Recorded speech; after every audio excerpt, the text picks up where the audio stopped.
Hi everyone, welcome to this week's Advisor Market Update. This week reinforced key themes driving the current cycle: sustained AI infrastructure investment, strategic banking consolidation, and emerging signs of market breadth expansion. From record technology backlogs to surging credit issuance, the signals point to a maturing bull market with broadening opportunities for selective positioning. Let's dive into what matters. Let's start with what individual companies are telling us about their strategic positioning.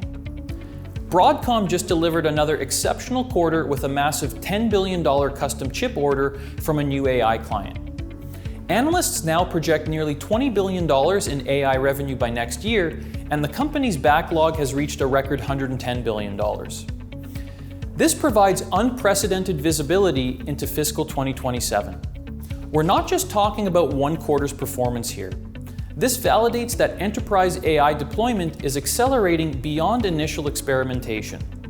The sustained investment from major cloud providers signals we're entering the infrastructure build-out phase of the AI cycle, where specialized chips become critical bottlenecks. Broadcom's expanding moat in custom silicon design positions it as a primary beneficiary of this multi-year capital expenditure wave. Moving to banking, PNC announced a $4.1 billion acquisition of Colorado-based First Bank. The deal adds nearly 100 branches and $27 billion in assets, creating a coast-to-coast footprint. This demonstrates how quality regional banks are capitalizing on market dislocations to expand strategically. The timing is particularly smart, as regulatory clarity around capital requirements creates opportunities for well-positioned banks to gain market share through acquisition. For the regional banking sector, this suggests we're entering a consolidation phase where scale and geographic diversification command premium valuations. In construction and manufacturing, Caterpillar delivered mixed results but raised full-year guidance. Despite missing earnings expectations, they showed strength in energy and transportation segments that directly benefit from infrastructure spending. While residential construction softened, the performance in heavy machinery and power systems reflects sustained demand from utility upgrades and transportation infrastructure projects. The raised guidance suggests management sees sustained demand through 2025, particularly in sectors tied to reshoring and energy infrastructure. Now let's examine the broader economic landscape. Credit markets are sending strong signals. Following the latest jobs report, 15 investment-grade issuers announced new debt offerings, with yields falling to 4.78%, an 11th-month low. $67 billion in weekly issuance was absorbed easily, demonstrating strong institutional demand. This reflects corporate confidence in refinancing at attractive rates while investors show appetite for credit risk. The healthy credit market supports equity valuations by reducing funding costs for leveraged growth strategies. AI-driven capital expenditure continues supporting economic growth. Despite cooling sentiment in some technology earnings calls, AI-related investment added approximately 1 percentage point to first-half GDP growth. Data center construction is up 68.5% year-over-year as of the end of 2024. Hyperscalers are projected to spend $600 billion next year on infrastructure.